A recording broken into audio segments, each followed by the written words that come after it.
shaydaankaas jeebabka noogu jira ha la iska waardiyeyo kaas ha la iska ilaaliyo waa alcaduwu laduud alqaatilu lilwaqt waa cadowga ugu horeeyo waqtigaaga dilaya waa cadowga ugu horeeyo oo kuu diidaya jus qur'aana intaad akhrin lahayd isagaad rogrogaysa jus qur'aana intaad akhrin lahayd isagaad rogrogaysaa naftuna isagay macaansan meeshii ay ku macaansan lahayd qur'aanka iyo adkaarta iyo baryaha ilaahay nafta marka baalkan waa in lagala dagaalamo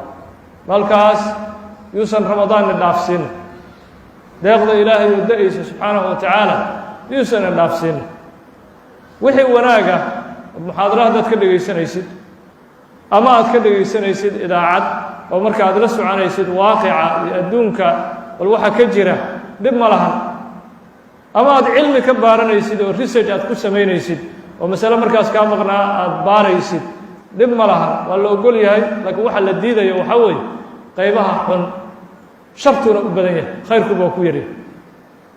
qaybaha xun sida filimada naagaha qaaqaawan ragga qaaqaawan waxyaalaha qabyaaladda iyo qaniisnimada iyo dulliga ka sheekaynaya inaad maanta oo dhan aada rogrogtid oo gabalku uu kugu dhaco adigoon akhrisanin 3 juz oo qur'aan qoraxdii waa dhacday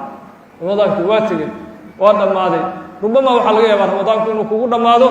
adigoon hal marna qur-aankii khatimin hal mar qur-aankii adigoon khatimin waa ayaan darro waa nasiib darro weyn maxaad ka faa'iiday oo jeebka kuu galay intaasaad waqti rogrogtay waxaad isweydiisaa maxaad ka heshay waad fiirisay waad rogrogtay adduunya aakhiro maxaad ka faa'iiday qaybta xun haddaad rogrogtid maxaad ka heshay ilaa inuu ku dhaafsiiyey ilaahay naxariistiisii iyo dembi dhaafkii shubmayey walidaalika baaq ayaa malaa'igtu jeedinayaan bisha ramadaan oo imaamu tirmidi uu sunankiisa ku wariyey nabigeenuna uu noo sheegay sala allahu calayh wasalam yunaadii munaadin yaa baaqiya alkhayri aqbil wa yaa baaqiya ashari aqsir nabigeena sala allahu calayh wasalam wuxuu yidhi malaa'igta ayaa naadinaysa ramadaan oo dhan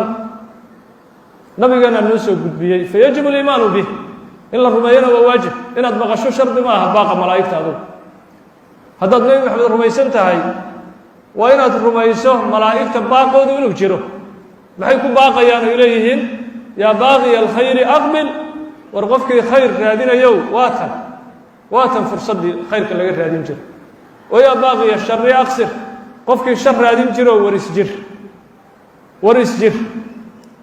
war isjir oo gaabso saasay naadinayaan malaa'igtii qofka marka baaqaas malaa'igta iska dhagatiraya oo safaxaadka facebook iyo youtube maantao dhan rogrogaya oo ramadaanku korkiisa uu ku dhammaaday isagoo hal mar aan qur-aankii khatiminin hal mar aan gelin liiska socda oo cidqu min annaar nabigeena sala allahu calayh wasalam wuxuu yidhi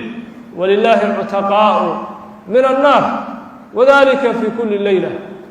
habeen walbee ramadaanka ka mid ah ilaahay dad u xoreeya haddaad 30kii habeen ama 29kii habeen oo ramadaan hal habeenna haddaadan liiska gelin la xoraynayo soo khasaaro ma ah khasaaro weyn